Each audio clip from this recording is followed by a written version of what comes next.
Messieurs, dames, bonjour, bienvenue dans cette nouvelle vidéo, j'espère que vous allez bien. Aujourd'hui, je vous montre ma nouvelle acquisition. Vous savez que je vous avais fait une vidéo il y a, ça doit faire un an, un petit peu plus d'un an, où j'avais acheté mon X5 F15 et je vous avais dit qu'il était, bon c'était super, c'était voilà, un cadeau à 30 000 et quelques euros. Et du coup, je rêvais à l'époque, c'était là quand j'avais filmé le X5. Chris est là derrière la caméra. Et à l'époque, je rêvais, mon Dieu Jésus, je me disais que ça serait inaccessible et pas possible, de celui d'après. Ah!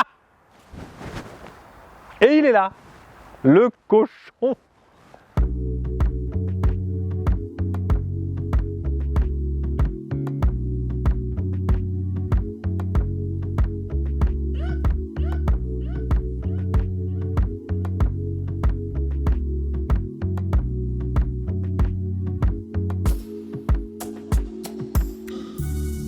Et du coup, bien sûr, forcément, vous imaginez bien quand je l'ai acheté, qu'est-ce que j'ai fait? Un quart vertical, bien sûr. Quart vertical, vous le savez, depuis le temps, c'est pour vérifier l'historique de votre voiture. Quand vous achetez un truc comme ça, normalement, vous n'avez pas trop de risques. Si le plus gros risque qu'il peut y avoir, c'est un accident. Tu vois, un gros accident, ça coûte cher là-dessus et ça peut vite coûter très cher. Hein. Un feu comme ça doit coûter une fortune. Bref, donc quart vertical, code promo LPDD, vous le savez, les liens sont en description, sinon vous y allez tout seul comme un grand sur carvertical.fr. Vous mettez l'IMAT ou le numéro VIN et une fois que vous avez trouvé votre voiture, d'accord, celle que vous voulez, moi une fois que j'avais choisi celui-là, j'ai demandé le numéro VIN et l'immatriculation parce que quand les gens sont pros, ça les dérange pas de leur donner, on va pas leur voler leur voiture. Donc je l'ai passé sur carvertical et bon, il n'y avait rien de problématique, pas d'accident, rien du tout. Évidemment aussi un Histovec. Histovec c'est gratuit, donc il faut faire les deux. Mais c'est vraiment le package complet qu'il faut faire. Carvertical.fr, code promo LPDD, on y retourne. Je suis heureux comme un pape. Bon, la voiture, je l'ai depuis, ça fait 2 mois, d'accord. Il y avait pas mal de trucs, hein, je vais vous expliquer. Vous savez qu'à chaque fois que je vous fais une vidéo où je vous montre une voiture, il y a très souvent une histoire à côté. Et c'est pour ça, en plus du fait que je sois content d'avoir acheté cette caisse qui est, pour moi, parfaite, pour mon utilisation, elle est parfaite, d'accord. Il y a toujours des histoires à côté. Donc, X5, G05, d'accord, BMW, ça ne peut pas se tromper. Que dire? Moi, je le trouve magnifique. Dites-moi dans les commentaires ce que vous en pensez. Donc, c'est pas vraiment le dernier, parce qu'en fait, ils ont fait un genre de phase 2, parce qu'il n'est pas vraiment, il n'y a pas une grosse différence au niveau des pare-chocs de l'arrière. Et puis l'écran, vous verrez à l'intérieur, là, c'est l'ancienne génération qui est déjà très bien. Hein. C'est un X5, parce que je crois qu'il s'appelle toujours G05. Donc c'est pas vraiment un nouveau modèle, mais ce qui change surtout c'est la motorisation sur le nouveau. Celle-là elle est déjà bien, mais sur le nouveau, en fait, elle est plus puissante, elle fait 500 chevaux, un tout petit peu moins de 500 chevaux, et la batterie est plus, il y a plus d'autonomie de batterie. Forcément, comme il est plus récent, la batterie est plus récente. Bref, donc là, c'est je vous l'ai dit, X5 G05. Je suis amoureux de cette voiture. J'étais amoureux de l'autre, j'adore cette voiture. Alors pour ceux qui vont me dire ouais, tu achètes une grosse voiture parce que tu as un petit zizi, eh bien oui, elle est toute petite. Et alors, ça te dérange? J'ai un tout petit zizi, donc j'achète une grosse voiture. C'est comme ça, c'est normal. Je peux pas m'en empêcher, les gens qui ne peuvent pas. J'ai plein de gens je connais qui ont des gros 4x4, bah, ils ont des tout petits zizi. On se met des fois d'affilée, on se regarde, je dis ah oui, tu as un tout petit zizi. Non, la première, bon, enfin non, j'ai un petit zizi, oui, certes, mais la première chose de pourquoi Chris il se marre, parce qu'il l'a vu et il a dit et il se dit c'est vrai qu'il est vraiment petit son zizi. Pourquoi je l'ai pas fait? Non, donc du coup, venons-en au fait. Après, je vous raconte l'histoire de ce qui s'est passé après. Pourquoi j'ai acheté ça? Comme pour l'autre, j'ai 3 enfants. Quand on part en vacances et tout, voilà, il faut qu'on ait de la place. Alors avec ça, bon bah je veux dire, tu peux difficilement faire plus. Le truc, il fait. Je fais 1m76, il est plus haut que moi, il est très grand aussi, il est très haut, il a des très grosses roues. Donc en plus, celui d'avant c'était du 19 pouces, là c'est du 21 pouces. Mais on en reparlera après parce que j'ai une anecdote là-dessus. Et deuxième chose, parce que évidemment j'ai les moyens de l'acheter. Mais j'ai les moyens de l'acheter, comment je l'ai acheté? C'est un truc, il faut savoir, normalement ça vaut 70-80 000 euros. Celui-là il est quasiment full option. Qu'est-ce qu'il a de spécifique celui-là? Il a 155 000 km. Donc il a beaucoup de kilomètres, donc je l'ai payé moins de 60 000 euros. Et je l'ai acheté chez BMW. Parce que quand tu achètes un truc comme ça, et je regrette pas, hein, je vais vous expliquer pourquoi après, s'il y a une dans le pâté, ça te coûte vite 10 000 balles. Donc je me suis dit, je l'achète chez BM, voilà, je l'ai acheté avec ma boîte, voilà, je ne l'ai pas acheté personnellement, j'ai acheté à crédit, j'ai fait un crédit, d'accord, j'ai mis un petit apport, mais j'ai fait un petit crédit. Des fois, il faut se faire plaisir. Là, j'avais l'occasion de le faire et j'ai fait Nicomouk, je m'en balèque, je l'achète. La vérité, ça fait 8 ans que je fais YouTube, Ça fait 1 an que je vide YouTube. Je me dis, Nico Mouk, là, vas-y, on se fait plaisir. Et on achète un X5. Eh bien, j'ai acheté le X5, frérot. Et franchement, je le trouve trop beau. Je me masturbe dessus, hein, mais moi je trouve ça trop beau comme caisse. Voilà, c'est mes goûts. En plus, moi, il est parfaitement dans mon utilisation. Là où le détail est important, quand même, c'est que c'est un hybride. Eh oui, parce qu'une grosse voiture aujourd'hui, vous savez qu'il y a des malus, il y a de la sur une société, il y a de la TVS ou de la TVTS, je ne sais plus comment elle s'appelle. Et là, il n'y en a pas. D'accord. Alors, on jugera que ça soit bien ou pas. Des fois, c'est peut-être un peu limite. Mais en vrai, finalement, je me retrouve, donc la motorisation, tant qu'on y est, 6 cylindres en ligne, je voulais absolument avoir, enfin, dans la mesure du possible, et là, c'était possible avec celui-là, d'avoir un 6 cylindres en ligne. Donc, c'est un 6 cylindres en ligne essence 3 litres, d'accord. Je crois que c'est le B58. Et il y a un petit moteur électrique qui fait 100 chevaux de plus. Il fait 300 chevaux le 6 cylindres en ligne. Et il y a un petit moteur électrique dans la boîte de vitesse qui rajoute les 100 chevaux. Donc en tout, au cumulé, fait 390 chevaux, je crois quelque chose comme ça. Et c'est déjà bien suffisant et on va pas se mentir, ça marche plutôt pas mal. Heureusement qu'il y a la petite partie électrique pour avoir un peu de couple, parce que c'est vrai que par rapport à celui que j'avais avant, inégalable. Alors là, avec la partie électrique, bah, du coup, ça te permet d'avoir, c'était bien le B58, et au cumulé, ça fait 394 chevaux et 450 Nm de couple. Alors que je pense qu'un diesel de même puissance, genre le 50D, je sais plus s'il existe, mais ça doit faire peut-être 600 Nm. Donc il y a quand même sacrément de couple en plus. Un couple de tracteur, c'est Bah ouais, mais 450 finalement, c'est pas tant que ça, tu vois. C'est beaucoup. Mais tu mets un diesel là-dedans qui fait la même puissance, ça fait 600 voire 700 Newton. Tu vois, et tu le sens quand tu conduis, c'est pas pareil. C'est pas le même plaisir. Alors par contre, ce qui est trop bien, c'est le son. C'est un moteur essence. Quand j'ai su que tu pouvais avoir une hybridation avec un moteur 6 cylindres en ligne essence, j'ai fait mais pourquoi tout le monde ne fait pas ça? Il y a un peu de la carotte parce qu'en fait finalement tu payes pas de taxes. Si tu roules pas en électrique, tu consommes comme une voiture normale, donc tu pollues comme une voiture essence qui n'aurait pas on avait essayé, je sais pas si vous vous rappelez en comparaison avec mon ancien, la même génération en 40i. Avec, il était chez BHK à Limoges. Alors passe le bonjour. Grosse annonce à vous faire. Bientôt, très bientôt. Très bientôt. Petit truc à brief qui se passe. BHK, on pense à vous. Des fois je m'emballe dans des trucs, c'est n'importe quoi. Mais ouais, grosse annonce à venir. Ça va être vraiment trop cool. J'en étais où? La motorisation. La motorisation. Vous voulez que je vous dise un truc? C'est ce que je disais à Chris. J'ai même pas ouvert le capot depuis que je l'ai. Je suis vraiment une merde. Vous pouvez le dire. Je suis une merde. Mais alors, du coup, on va l'ouvrir après du coup. Passons au truc. Donc voilà, tu peux rouler à l'électrique. Moi, ce que je fais en fait, c'est que je le mets à charger au boulot, tout le temps, toute la journée, quand je viens le matin jusqu'au soir. Je le mets à charger sur une prise, je crois que c'est la prise standard qui doit faire 4 kW. En 6-7 heures, ça me le recharge ma batterie et je fais 50 km. Alors quand elle était neuve, elle en faisait 80. Elle a 155 000, donc maintenant j'en fais plus que 50, 60. Mais ça fait pile poil, même un peu plus, l'aller-retour pour aller chez moi. Toute la semaine, je roule à l'électrique. Alors là, j'ai essayé là, depuis 15 jours, je roule en hybride, je le laisse choisir et je veux voir les consommations.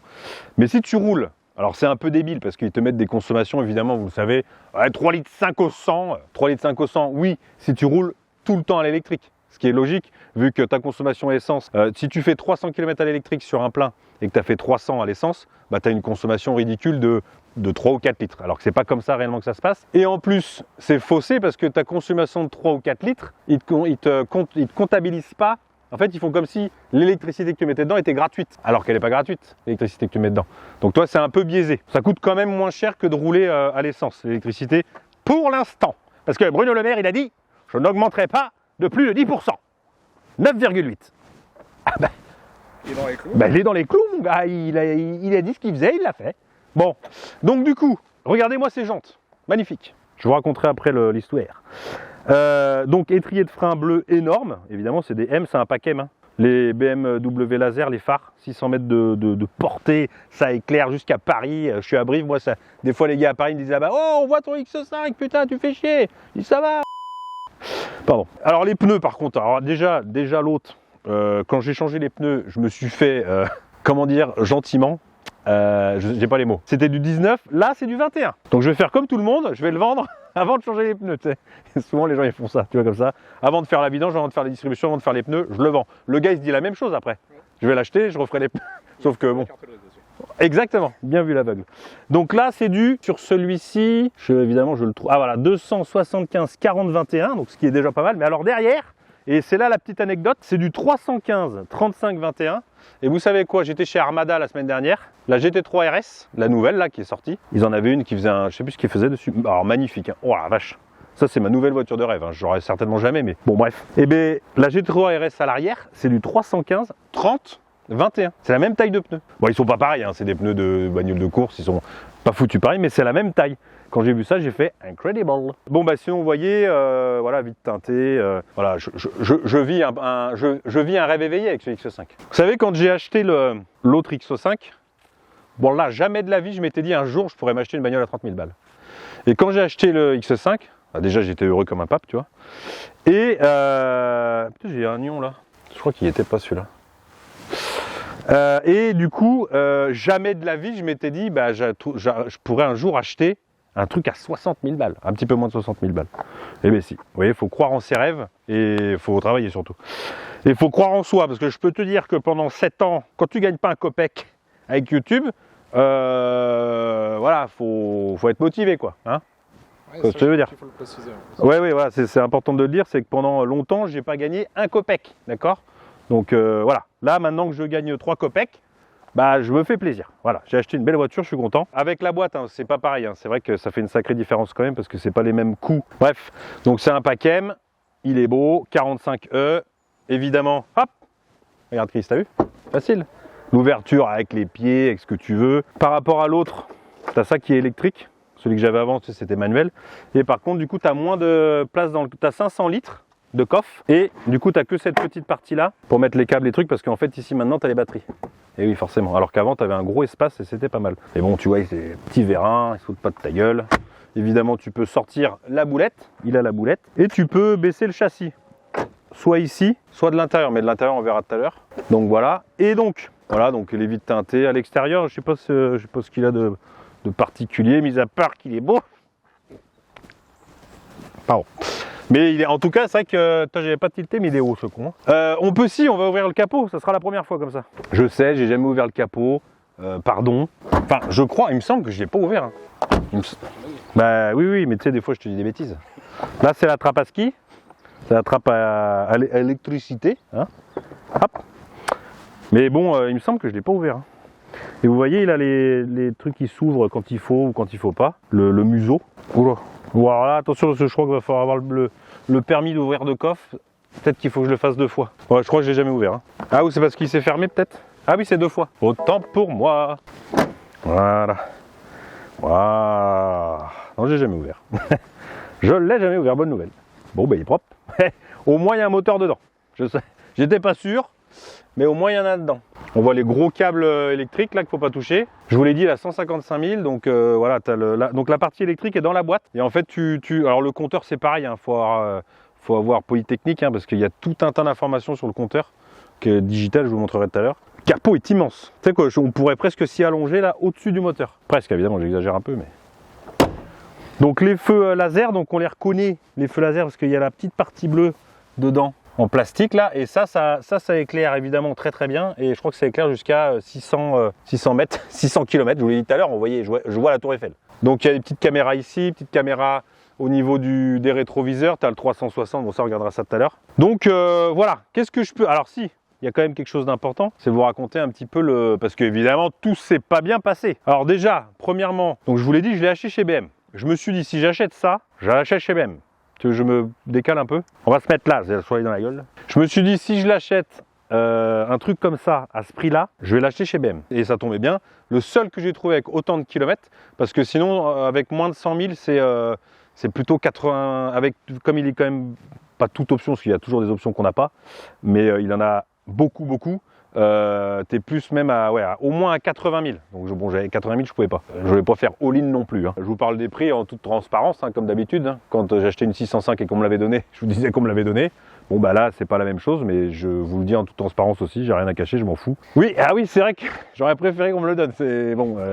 Oui, 605, oui, voilà, c'est ça exactement. Mais pas la payer 60 000 € la 605. Mais j'aurais préféré.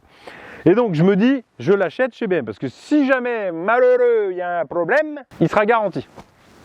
Je dirais pas où je l'ai acheté, parce que, en fait, je le dis pas méchamment pour eux, ils s'en sont occupés sans problème, il n'y a pas eu à broncher, j'ai rien payé, très gentil, aucun problème, d'accord? Aucun problème, voilà. Mais c'est pour éviter de faire de la mauvaise pub. Alors que je dis souvent, et d'ailleurs je dis tout le temps, tu peux avoir des problèmes avec des voitures. Le tout c'est de s'en occuper. Voilà, quand tu l'as acheté à un pro, c'est le tout c'est qu'il réponde au téléphone et qu'il s'en occupe. Voilà. Mais des voitures malheureusement. Et donc, ce magnifique X5, si vous connaissez un petit peu les X5, eh bien, toit ouvrant qui déconne et boîte de transfert. Merci Chris. Et évidemment, qu'est-ce que je me suis tapé? La boîte de transfert et le toit ouvrant. Les deux, c'était cadeau. Bon, après, la boîte de transfert, il a 150 000 km. Si tu veux, la personne, elle me le livre. Il est venu par la route. Il dit, putain, il y a une petite vibration. Alors, je dis, bon, bah, je vais aller voir. Ah, c'est pas une vibration.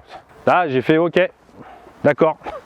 Là, c'est plus une vibration, c'était un ripage dès que tu tournais. Tac, tac, tac, tac, tac, tac. Enfin bon, la boîte de transfert était morte. C'est con. Et après, problème de taux ouvrant qui s'ouvrait mais difficilement et puis après du coup il bloquait, fallait réinitialiser, bon enfin mon casse-vure. En gros il y en avait pour au moins je pense entre 4 et 6 000 euros là pour tout. Hein. Donc si tu veux j'ai bien fait de l'acheter chez même parce qu'en fait il est garanti 2 ans, c'est une garantie premium, je crois que c'est ça, et 50 000 km. Donc franchement je prenais pas grand risque. Et j'ai bien fait.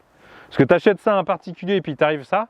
Mais en vrai, la boîte de transfert, bon, je dis ça entre nous, hein, je sais pas comment ils ont fait pour pas le voir. Mais bon, vous savez, dans les concessions, des fois, ceux qui reprennent les voitures, ils savent pas trop. Mais je ne leur tiens en aucun cas rigueur. Ce sont des choses qui arrivent. Et comme je vous l'ai dit, l'important, c'est de s'en occuper. Donc voilà, il n'y a pas de problème, comme dirait l'autre. Chris, on montre un petit coup l'arrière. Je te laisse rentrer dedans. Tada! Donc cuir. Alors, petite option siège chauffant à l'arrière, ça c'est cool. Ça c'est bien parce que vous savez, j'ai des enfants, donc la petite quand elle a le soleil dans la tronche, c'est parfait. Tu as une prise USB-C, enfin tu as tout le tintouin parfait, tu es bien assis évidemment, tu as de la place. C'est ça aussi que j'aime dans le X5, c'est qu'à l'arrière, les filles, elles ont de la place. C'est haut, c'est large et ben, c'est ça que je trouve cool. Tu as évidemment des petites, tu vois par exemple là c'est éclairé, tu sais quand tu ouvres la porte et qu'il roule, ben ça s'éclaire en rouge et comme ça tu vois la porte quand tu es à l'extérieur pour une voiture ou quoi que ce soit. Donc tu vois, t'es quand même plutôt large, tu vois. Il y a une espèce de crotte de nez là-dedans là, énorme. Et le toit ouvrant évidemment, voilà. Alors vous voulez un conseil? Je vais vous donner un conseil. Si vous achetez un X5, jamais de la vie n'en prenez un. Ça se dit ça, n'en prenez un? Prenez-en un. Ouais, n'en prenez pas un. Ouais. Vous avez compris. Sans toit ouvrant. Une galère à vendre. Le mien qui n'avait pas de toit ouvrant, une galère. Et en même temps, pourtant, tu te dis, vaut mieux des fois qu'il n'y ait pas de toit ouvrant parce que c'est une problématique là-dessus. Ouais, j'ai eu, quand je l'ai mis à vendre, j'ai eu 3, 4, 5 touches. Toujours, il me demandait, est-ce qu'il y avait le toit ouvrant? Et il n'y avait pas.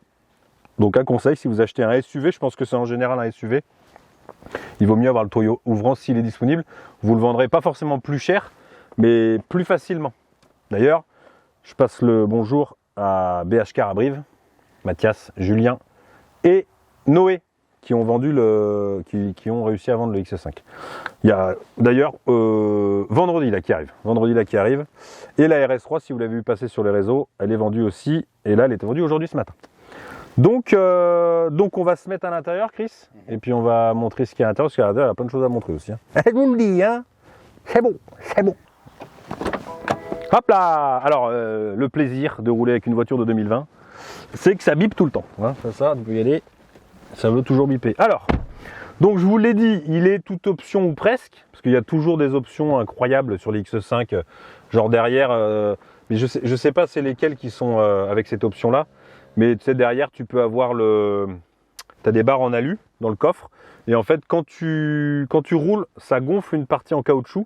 Et en fait, ça évite de glisser tes bagages. Tu vois ce que je veux dire? Et quand tu es arrêté et que tu ouvres le coffre, il se dégonfle. Et tu veux, après, ça glisse sur les barres en alu. Tu vois ce que je veux dire? Voilà, une option qui sert oui ou non. Mais en tout cas, moi, je ne l'ai pas sur celui-là. On ne peut pas tout avoir, hein, donc c'est pas un tout option. Mais comme tu peux le constater, tu as le cuir étendu. Donc toi c'est le cuir qui va partout d'ailleurs, hein, partout. Harman et Cardon en son, alors le son, moi vous savez j'adore écouter la musique à fond dans les voitures. Et alors là je suis refait, le volant chauffant, le régulateur, le truc tu sais qui roule tout seul, tu mets le truc hop ça roule tout seul, ça freine tout seul, adaptatif exactement, qui marche plutôt pas mal. Évidemment l'écran 100% digital, ici, là Là, je vous montrerai vite fait après en plan de coupe tout ce qu'il y a sur le... Mais bon, CarPlay, sans fil.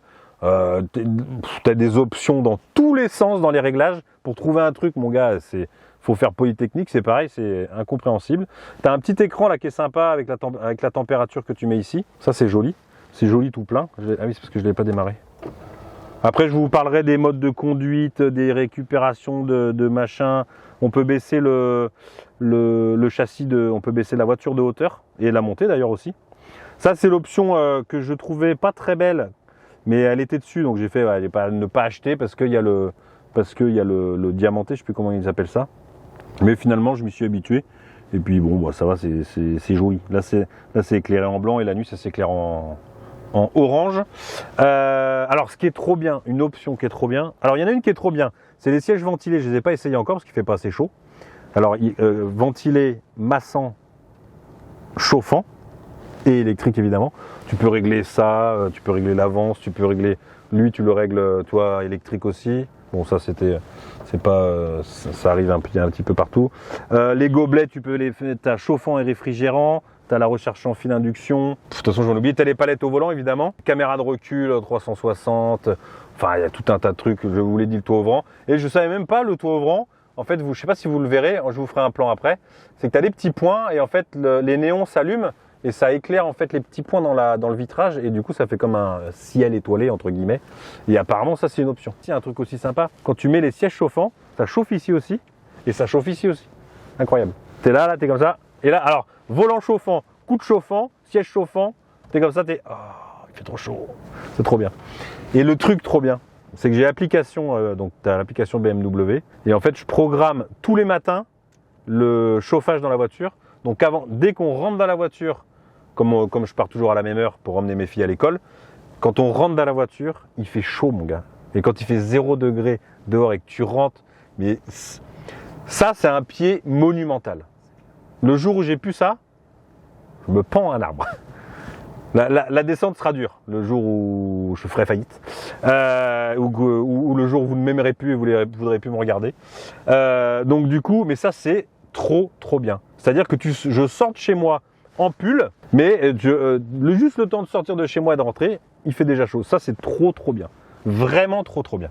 L'intérieur cuir, c'est quand même royal. Ah ouais, bah ouais, oui, parce que tu te cailles le cul. Hein. Mais tu vois, en plus, il te chauffe un petit peu les sièges. Toi, ils sont pas froids parce qu'il n'y a pas que l'air. Il te chauffe un peu les sièges. Le volant est chaud. Ça, c'est chaud. Et ça en 10 minutes. Hein. Et tu peux le programmer. C'est ça qui est trop bien. J'ai la clé aussi. On vous fera un plan. Vous savez, la clé. Ils m'ont fait un double qu'ils vont m'envoyer parce que j'ai la clé avec l'écran.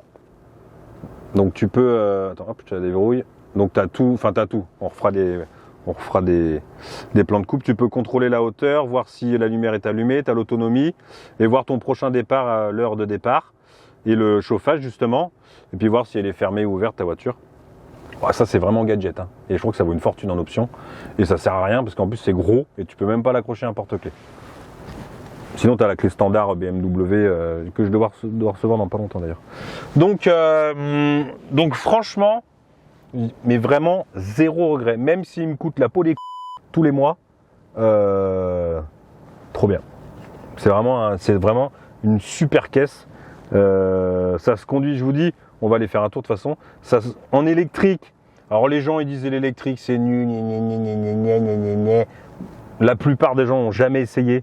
Et en plus, essayer une voiture électrique, c'est pas la rouler tous les jours. Vous pouvez essayer la voiture de votre pote pendant aller faire un tour, un quart d'heure ou même 1 heure. Si vous ne l'avez pas essayé pendant 1 mois ou 2, vous ne pouvez pas juger d'une voiture électrique. Moi, alors, je vais vous dire un truc. Évidemment que j'adore le 6 cylindres en ligne essence. C'est trop bien. En plus, ça fait un beau bruit, contrairement au diesel, même si le diesel fait chez BM un joli bruit, le 6 cylindres, mais celui-là, forcément, il fait un joli son. Et en plus, on l'entend. Vous verrez pas tous, vous l'entendrez pas, mais Chris vous le dira. Quand tu roules en 100% électrique en ville, c'est d'une douceur. Il n'y a pas de passage de vitesse, toi, c'est que de l'électrique, donc il n'y a pas de vitesse. C'est d'une douceur incroyable, tu vois. Et dès que tu te mets en mode, parce que des fois tu as besoin de garder de la batterie pour le lendemain, ou tu vois, tu te mets en full essence, ben, on peut dire. Je dis pas que j'aime pas ça. Moi j'aime bien mais quand tu veux rouler tranquillement et que tu es habitué à rouler avec l'électrique, en full électrique, en ville, dès que tu passes à l'essence, bah, tu as les à-coups, tu as le moteur qui fait du bruit. J'exagère, hein, mais il faut vraiment le vivre tous les jours pour se rendre compte, en fait, que l'hybride, là, comme ça, c'est trop bien. Moi, je trouve ça trop bien. On pourrait, alors, comme j'ai dit tout à l'heure, on pourrait avoir des caisses qui font 600 chevaux, pas de TVS, ou même pas de malus. Pour les particuliers, tu n'as pas de malus, parce que tu auras une hybridation avec 100 km, tu vois. Et tu auras le plaisir de rouler en essence quand tu en as envie. Et aussi, finalement, le plaisir de quand tu n'as pas envie. C'est pas parce que tu as 400 chevaux que je roule toujours comme un teubé. Au contraire, parce qu'en fait, maintenant que j'ai une partie électrique, bah, je roule économique parce que j'ai trop envie d'essayer d'en faire un maximum en électrique, tu vois. Ça devient une compétition. Ceux qui ont une voiture électrique aujourd'hui ou hybride, je suis sûr, dites-le moi dans les commentaires, vous faites la même chose. Et ça, c'est que depuis que vous avez, quand j'avais mon X5 diesel, des fois j'étais là, je mettais un bon coup d'accélérateur, j'avais du couple, toi c'était sympa, ça marchait bien. Je le fais, mais beaucoup moins. Maintenant, je roule tranquille, je suis là, hop. Quand tu montes tu peux pas monter au-dessus d'un certain tour, toi, là c'est 3000 tours minutes, alors c'est pas vraiment des tours parce que c'est électrique, mais bref, si tu montes au-dessus de 3000, paf, le moteur, quand tu es en hybride, le moteur se met en thermique. Donc du coup, moi j'essaye toujours d'accélérer, mais en restant au-dessus des 3000, et en fait de rouler toujours à l'électrique. Quand je suis la semaine, parce que quand c'est le week-end, j'essaie de garder ma batterie un petit peu pour les lendemains matins ou les trucs comme ça. Mais moi, je trouve que c'est trop bien. Je trouve que c'est vraiment, c'est le meilleur des deux mondes. Voilà, un bout d'électrique, comme ça, tu roules tranquille, un peu écolo, pardon. Et quand tu as envie, bah, tu roules en thermique. Tu te mets en full thermique en sport. Et pareil, quand tu te mets en sport, c'est une autre bagnole. Mais on va aller faire un tour de suite. Alors, je suis navré, les gars. Il n'y aura pas de partie route parce qu'il y a eu un petit contretemps sur le planning des sorties de vidéos. Je devais vous sortir aujourd'hui la vidéo officielle de justement la sortie du site autocase.fr et on a eu un contretemps. Alors c'est le deuxième contretemps. Elle devait déjà sortir il y a 15 jours et finalement elle n'est pas sortie. Elle devait sortir aujourd'hui, ce soir, et elle n'est pas sortie non plus. C'est la galère, on a beaucoup de problèmes avec ce site, donc voilà, c'est un peu chiant. Et comme je voulais qu'il y ait absolument une vidéo ce dimanche soir, du coup, il a fallu un petit peu accélérer les choses et faire un montage le plus vite possible. Donc désolé, j'ai pas eu le temps de monter la partie route. Parce que là, au moment où je tourne ça, on est dimanche matin et j'ai quand même une vie aussi. Donc malheureusement, voilà, je n'ai pas pu, mais je voulais absolument aussi vous montrer, parce qu'il y a beaucoup de gens qui me l'ont demandé, le X5, le nouveau X5 que j'ai acheté. Donc voilà, maintenant vous l'avez vu. J'espère quand même que la vidéo vous a plu. La partie route, de toute façon, c'est toujours la moins intéressante, enfin je trouve. Hein, ce que je voulais vous montrer, c'était la voiture. Vraiment comment elle était, donc voilà, c'était la principale chose à vous montrer. Et donc voilà.